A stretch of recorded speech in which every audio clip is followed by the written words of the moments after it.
Katika kaunti ya Trans Nzoia, abiria walilazimika kupiga kambi katika kituo cha magari mjini Kitale baada ya kituo hicho kusalia mahame, hali iliyosababisha huduma za uchukuzi kulemazwa kwa muda. Wameipa serikali muda wa kushusha bei ya mafuta, wakisema gharama ya juu ya mafuta ndiyo chanzo cha usumbufu huo na kusambaratika kwa huduma za usafiri. Colin Shitiabai anaarifu. Kila siku katika kituo hiki zaidi ya magari 200 hupakia hapa, lakini leo kituo hiki hakina magari kufuatia mgomo, huku abiria wakiendelea kuhangaika kufuatia mgomo huu, ambapo wenye magari wanapinga hatua ya serikali ya kuongeza bei ya mafuta. Kitu kimefanya tugome sisi ni kwa sababu mafuta imeenda juu, usafiri hakuna customers wa kwenda hata mahali kwa sababu ya mafuta imepanda juu.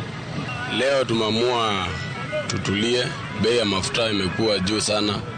Mpaka ukiambia customer mfikishe mahali ilikuwa ya 50, sasa hivi kumwambia mfikishe na 70, anakataa. Imebidi tutulie tu, rais apunguze mafuta ndio tuendelee tufanye kazi.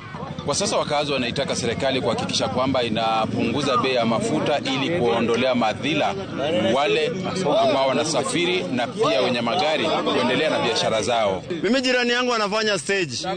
Jirani yangu mwingine tena anafanya stage. Nashindwa hata ndaomba nani sababu si wote tumesota. So serikali tafadhali, Ruto, tuangalie kama sisi umeumiza mpaka abiria. Hapa hakuna mambo ya one time ama two time. Sisi watu wote tunaumia. Leo ningeomba serikali tusaidie. Unaona hapa kwa stage hatuna magari. Tumeumia leo sana na hii bus back ndio inalipa serikali ushuru mingi sana.